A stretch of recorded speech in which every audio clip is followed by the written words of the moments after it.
How do you feel this morning? Be honest. Or how did you feel if you're watching this later in the day? Maybe rate it on a scale from 1 to 10. You just woken up, maybe by an alarm clock. Straight away, I've got to get to work. Wherever your mindset and energy is at as soon as you wake up in the morning, if that's now, or it's the next time you wake up, or you reflect back on this morning, ask yourself, how did I feel out of 10? And ask yourself why. Number one, why did I feel a 4 or a 3 out of 10, 10 being the highest? But also, why have I settled for that? I'm out here on the most fucking gorgeous walk. We got Shillong, southern Phuket. You can't really see, but there's the Andaman Sea behind there. There's a Buddhist temple. I used to live there. No, not that one. I used to live there. Then I moved to be closer to my daughter's school. Then a month later, my daughter moved school. That's a whole nother story. But this is only minutes from my house. And I come here to feel good. It doesn't mean I'm depressed or that something's wrong. If you're asking yourself, how can I feel good? It doesn't mean that you're broken. It just means that you're not willing to settle for the number that you woke up in. Especially if you're a business owner. I get it. You know, I see trucks everywhere, every morning, every night, with people from countries like Myanmar living on $250, $300 a month, crammed into the back of a truck. They feel the way they feel. You know, they're doing their best. They're doing their best to support their families. And you'll be surprised. They are some of the happiest people. Thai people. A lot of Thai people are extremely wealthy. A lot of Thai people have nothing.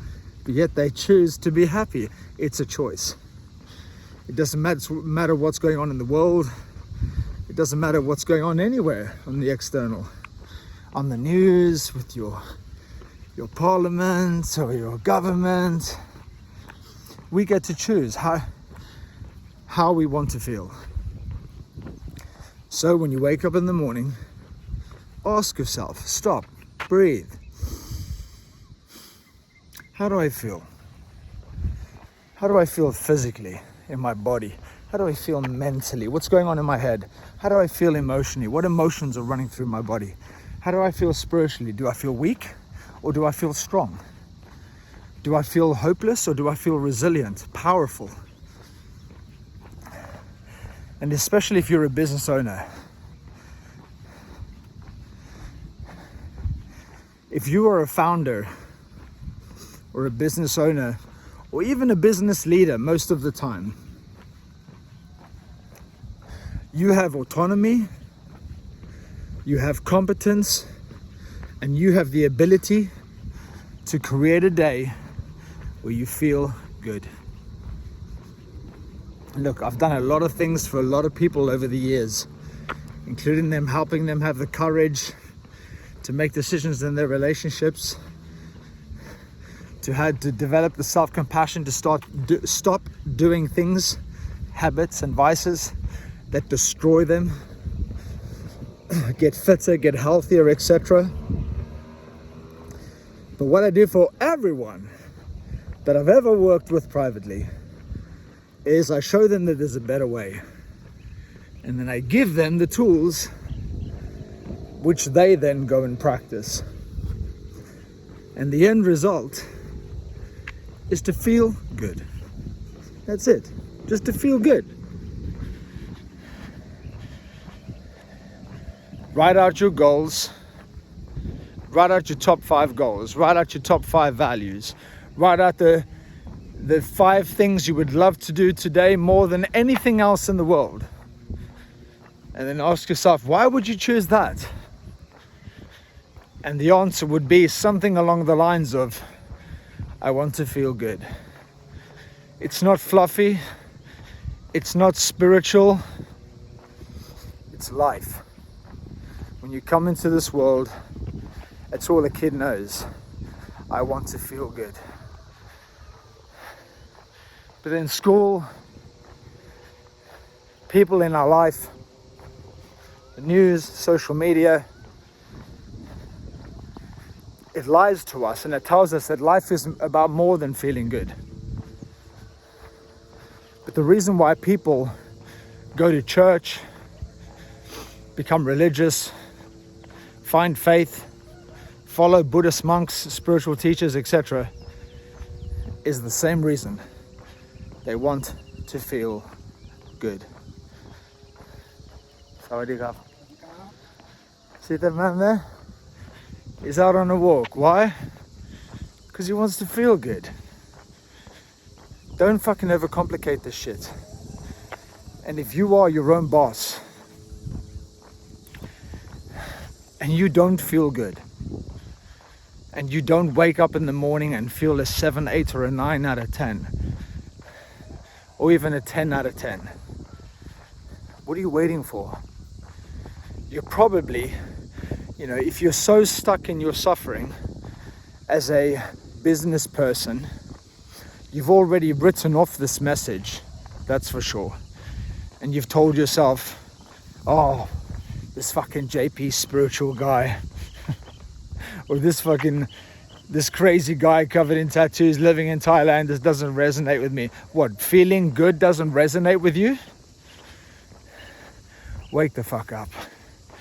You've literally conditioned your mind to believe that feeling good is not for me. Oh, not right now. Well, if not now, then when? Oh, I can't do this. Well, if not you, then who? No one else is coming to make you feel good. Even in the midst of chaos, adversity, challenges, breakdowns, breakups, bankruptcies, you can still choose to feel good.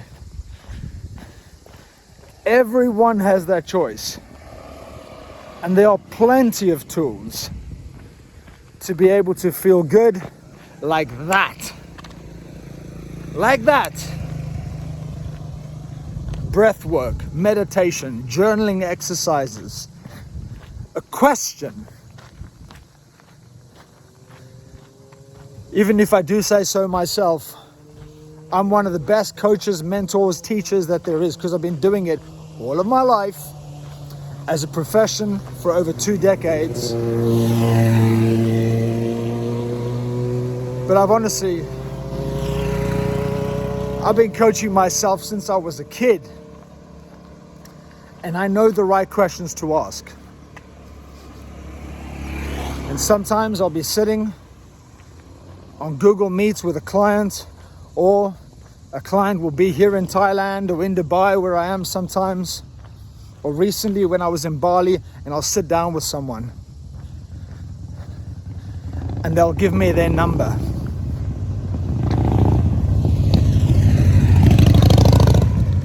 And what I mean by the number, give me their number, is they'll tell me about their life and their current reality.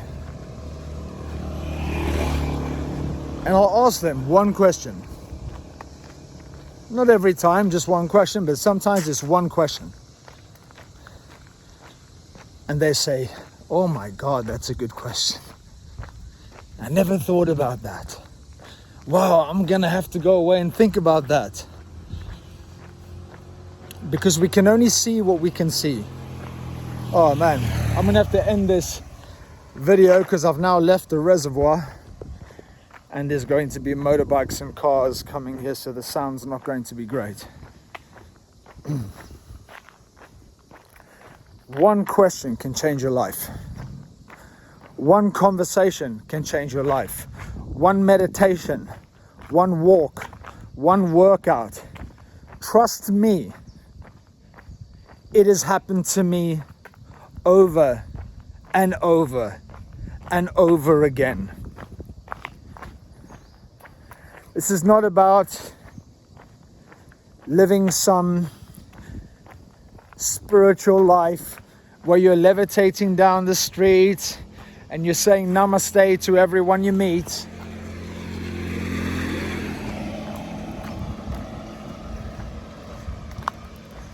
This is about not working so fucking hard that you forget your peace. Too many motorbikes. This is about giving yourself permission to feel good. The hardest decision I ever made in my life. The hardest decision I ever made. The hardest thing I had to go through in my life was to leave the house where my daughter sleeps. And I talked to my ex, it's been 2 years. I mean, it's been over 2.5 years since the first time I left. Because of my daughter, I went back 4 or 5 times. But we both agree. My daughter's parents, her mother and myself, we agree. We could not live together. But the reason why I had the courage to leave is because of the work that I've done on myself my whole life. It's because of witnessing suffering growing up. It's because of my father's decision to end his life. Because of all the people that I've worked with that have been successful on the outside but empty on the inside. It's because of all of this and more that I knew that as a father, my duty, my responsibility, the contract that I signed, when I signed the dotted line to say, I will be your father, I will be the father of this child,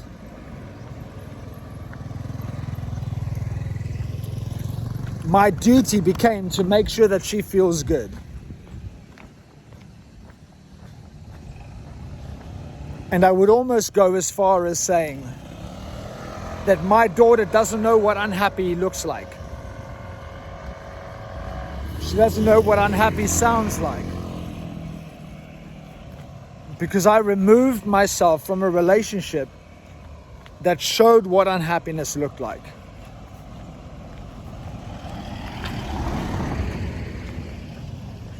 And now I provide for them a house, a nanny, a housekeeper, a business for my ex. And my daughter is the happiest fucking girl in the world. And of course I'm going to say that I'm her father, but so many people say, man, your daughter never stops smiling. She never stops dancing.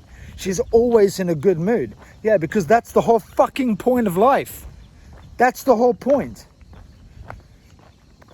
And whether it's you want to lead your kids or you want to lead your team, it's not about what you say, it's about what you do. I knew that for my daughter to be influenced and impacted by me, and to let my daughter know that the purpose of life is to feel good, and to feel good in what you do, in who you do it for, in where you do it, etc. It wasn't about what I tell her, it was about what I show her. When I signed the dotted line to become a father, like I will be again very soon, I knew that I had to commit to feeling good. I had to commit to starting my day in the right way. I had to commit to managing and optimizing my physical, mental, emotional, and spiritual energy so that my daughter could be the observer and the witness of what real success looks like. Feeling good, joy, purpose, discipline, feeling good in your discipline. Oh, I don't have to do this, I get to do this. Vision, being inspired by your life, waking up, wanting to go into life, wanting to go to work. And peace. That's what gives you the most. Look, I was a Buddhist monk. I've trained with Shaolin warrior monks. I've sat for 200 hours with medicines from the Amazon. I've done my dues. I've done my reps. And I know that what we're all looking for is peace. Not peace in doing nothing. Inner peace with who we are, who we're becoming, with who we've become, the mistakes we've made. At peace with the people in our life. At peace with what we're choosing to do with our life.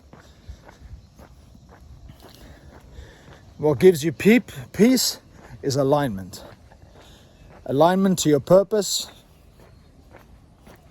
Living in clear values that make you feel good, and practices, and rituals and habits. And choosing a mission that takes you from A to B that you're excited for. That's success, my friends. That is success. And you don't ever get there. The goal is to live as if you've already arrived, and at the same time knowing that you can never arrive. Because life is about growth. Life is not about achieving. If you think life is about achieving and having, once you achieve and have, you'll feel deeply unfulfilled. You have to keep growing. You have to keep becoming. You have to keep expanding. So keep checking in with yourself, and let's go back to the start of this video. How did you feel when you woke up this morning? Are you proud of that number? Is your partner proud of you when you walk around at that number? Are your family proud of you when you lead them going into the new day at a 4 out of 10? Are your team inspired by you when you come out to work a 5 out of 10? I fucking doubt it. So ask yourself, where am I at and why? Why am I settling for this? What number do I want to be living from? And what the fuck am I gonna do about it?